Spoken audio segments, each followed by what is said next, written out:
আসসালামু আলাইকুম। অসুস্থ শরীর নিয়ে ফুলের বাগানে প্রশান্তির পরশ। কেন্দ্রীয় পুলিশ হাসপাতাল প্রাঙ্গণে এক অন্যরকম অনুভব। অসুস্থ শরীর, মন ভারাক্রান্ত।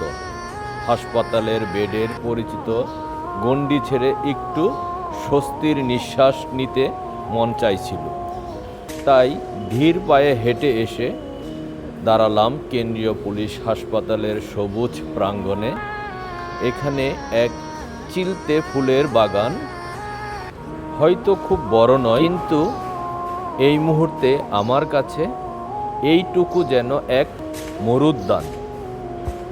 রং বেরঙের ফুলগুলো চুপচাপ ফুটে আছে। গোলাপ, গাঁদা, রঙ্গন, চেনা ফুলেরা যেন অচেনা রূপে ধরা দিয়েছে আজ।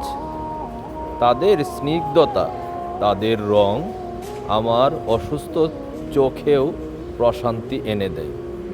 প্রতিটি পাপড়ির বিন্যাস, রঙের খেলা, প্রকৃতির এক অপার সৃষ্টি।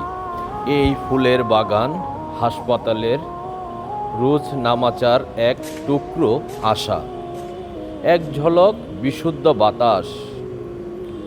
অসুস্থ শরীর নিয়ে এর মাঝে হাঁটা হয়তো দ্রুত আরোগ্যের পথ দেখাবে না, কিন্তু মনের ক্ষত কিছুটা হলেও সারিয়ে তুলবে নিশ্চিত।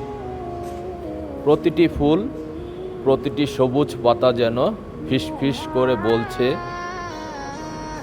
হাল ছেড়ো না, সুস্থ হয়ে উঠবেই।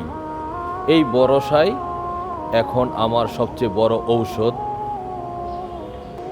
সবাই আমার জন্য দোয়া করবেন, আল্লাহ যেন আমাকে দ্রুত সুস্থতা দান করে এবং সবাই সুস্থ থাকবেন, আল্লাহর কাছে এই কামনা করে বিদায় নিচ্ছি। আল্লাহ হাফেজ। আসসালামু আলাইকুম।